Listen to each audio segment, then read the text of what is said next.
Breaking off. All units, fire at will. Squad 2, pick your targets. Too many, Captain. Watch your stabilizer, Gold 6. Anybody cover me. I got 2 vultures on my tail. You've got to hold them here. Watch your left. I can't shake them. I'm hit. I'm hit. Where's the reinforcements?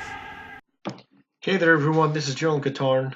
A big shout out to the Salty Nerd, and greetings to the Fandom Collective and the entirety of the Fandom Menace. If you do not know who the Fandom Menace is because you're new, it is a group of free thinkers that do not sheepishly accept what Disney Star Wars has done so far. They are also Game of Thrones fans, which are protesting with what has happened with Season 8, and basically they do not agree with the political agenda that has been perpetuated in our movies.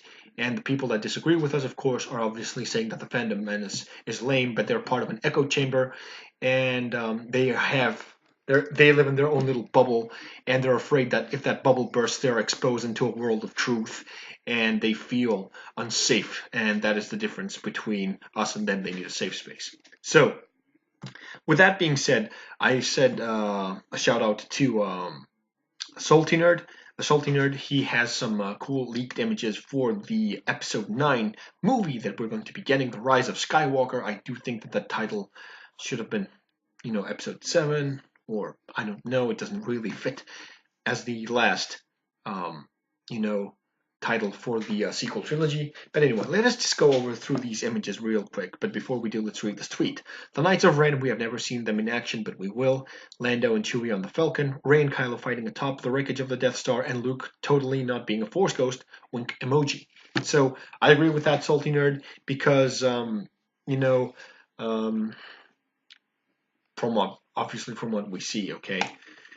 So let us just take a quick dip and let's check these images. So I guess that this is Jordan, the filming location.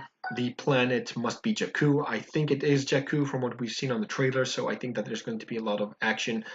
Images are courtesy of Vanity Fair, just in case we get another copyright strike because we insulted Batwoman.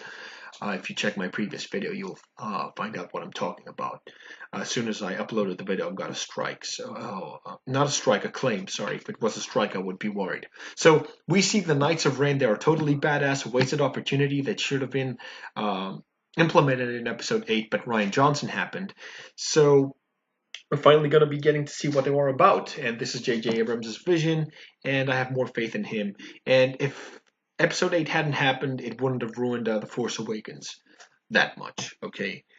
So that is one cool image over here.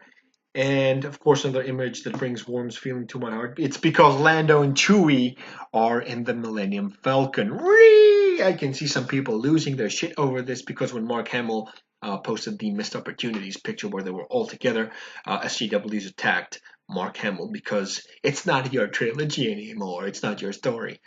But Poe Dameron should have been in the Millennium Falcon ages ago since The Force Awakens because he is the equivalent of Han Solo. At least that's how they portrayed him in the sequels. He had this, snarky attitude. And I think that being an excellent pilot and all, he should have inherited, or he should have been part of the crew of the Millennium Falcon with Rey, not, Finn. Generally, nor Rey nor Finn do have the same chemistry with the Millennium Falcon as I get this vibe from Poe. I mean, you can see he just sitting in there, and he basically he owns it. Look how nice he pairs with Chewie and Lando. Okay, that's amazing. And we see the little scrap droid over here with BB-8. It's a nice image to see. And let's check the other one. Of course, another nice shot. Rey and Kylo Ren dueling again.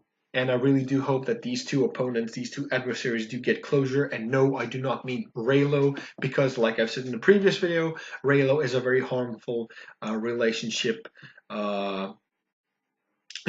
model that young girls and boys should not be looking up to, okay? Because, it's abusive, it's sick, and it borderlines on rape and all that stuff. It's not me saying this, it's the artwork on the internet. So this looks like a really cool image, and I really want to discover and explore the wreckage of the Death Star. I want to see where this story is going to go.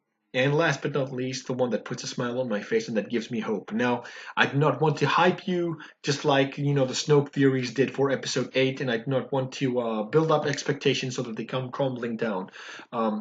J.J. Abrams did say to Mark Hamill in an interview that Luke Skywalker is confirmed dead, but lately he posted, or I saw a post on Twitter where where basically J.J. Abrams quoted,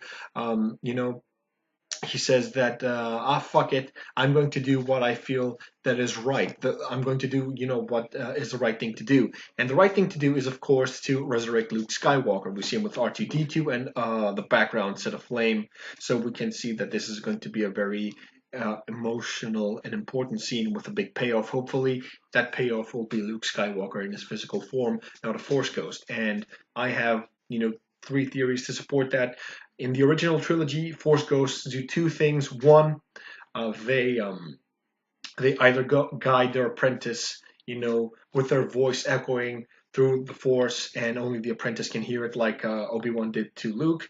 And 2, they appear in front of them as Force ghosts. Yoda did the exact same thing in Return of the Jedi, and Luke Skywalker did not do the same thing in Episode 8. He did not communicate or contact Rey from the Force, and he did not appear to her as Force ghosts usually do in the conclusion of a movie, like we saw in Return of the Jedi. And he basically did not, show himself that he's a Force ghost. So I'm pretty sure that they can steal away with that idea.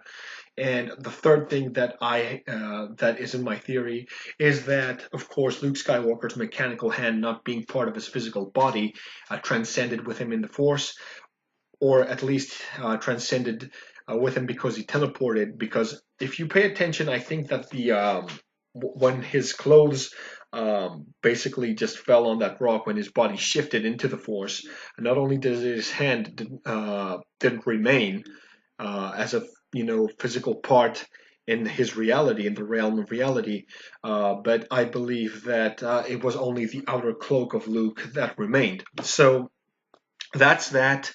I guess that Luke Skywalker might have teleported. I really hope that this is the only acceptable retcon that they will do. If you retcon Luke being a Force ghost, that is acceptable by all means. Yes, I want to see Luke Skywalker in action. I hope that he gets a better payoff. And The Last Jedi was a horrible, disrespectful iteration of Luke Skywalker. And you may like it, that's good on you, that is up to you, but Luke Skywalker's character was completely destroyed in The Last Jedi, because the same people that justify Luke Skywalker's behavior in The Last Jedi are upset with Daenerys' Mad Queen fiasco, saying that she was out of character. So I'm talking to you, Chuck Wendig. So Luke Skywalker was okay, but Daenerys was not. I don't get your logic here. How can you have double standards? Oh wait, you're an SJW. Of course you do. So that sums up this video. I really feel hopeful, although I do not see it happening. But it's good to have hope, only to get crushed in the end. But you never know. That's what hope is. So I hope you guys like this. Do feel free to comment, even if you disagree. Comment your thoughts. Do consider subscribing if you're new to this channel, and I will see you guys in the next video. Thank you for watching, and I'll see you guys next time. General Katarn, out.